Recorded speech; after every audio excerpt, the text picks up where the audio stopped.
शारंग, जिसे सारंग भी कहा जाता है, हिंदू भगवान विष्णु का दिव्य धनुष है, वन जो मुख्य रूप से उनके अवतार राम से जुड़ा है। दक्षिण भारत में शारंग को कोडन के नाम से भी जाना जाता है, जिसका शाब्दिक अर्थ धनुष है। 3 राम की अक्सर कोडन पानी के रूप में प्रशंसा की जाती है, जो कोडन के धारक है।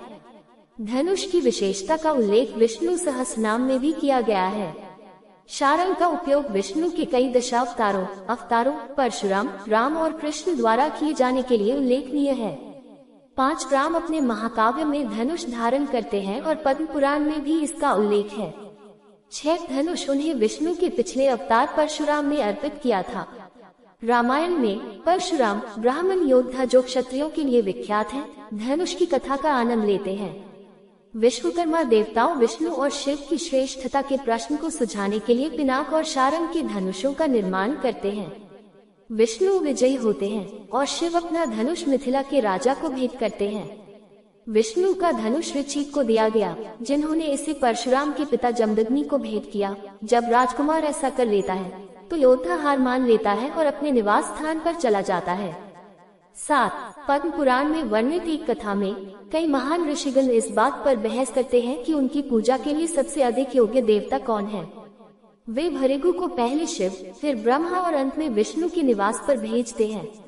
भृगु को पता चलता है कि शिव पार्वती के साथ क्रीड़ा में व्यस्त हैं, ब्रह्मा राजस के पहलू से भरे हुए हैं और विष्णु शीश पर लेटे हुए हैं। उनके पैर उनकी पत्नी लक्ष्मी रगड़ रही हैं। जब क्रोधित भृगु विष्णु की छाती पर लात मारते हैं तो विष्णु ऋषि का गर्मजोशी से स्वागत करते हैं और उनके पैरों के स्पर्श से खुद को धन्य मानते हैं।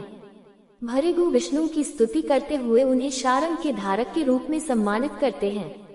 8 नरकासुर के साथ कृष्ण के युद्ध के कुछ संस्करणों में उनकी दूसरी रानी पत्नी सत्यभामा असुर का वध करने के लिए उनका धनुष लेती है। महाभारत में युधिष्ठिर ने कृष्ण की प्रशंसा शारंग धनुष के धारक के रूप में की है। 10 विष्णु पुराण में कृष्ण ने जरासंध को हराने के लिए धनुष का इस्तेमाल किया। शारंग, कौमुक की गदा और अनंत बाणों वाले 2 तरकश कृष्ण की सहायता के लिए स्वर्ग से प्रकट हुए। इसी तरह हल और गदा सोनन कृष्ण के भाई बलराम के लिए प्रकट हुए। साथ में भाइयों ने जरासंध को हराया। 11 पद्म पुराण में विष्णु ने जलंधर का युद्ध करने के लिए धनुष का उपयोग किया। 12 उसी शास्त्र में कृष्ण को अपनी मुख्य पत्नी रुक्मिणी के साथ भागने के दौरान शारंग से बाण चलाते हुए देखा गया है। वह रुक्मिणी के भाई रुक्मी को हराते हैं, अपने शत्रु के रथ और ध्वज को बाणों से चकनाचूर कर देते हैं। बाद में कृष्ण ने रुक्मी की तलवार को भी बाणों से नष्ट कर दिया।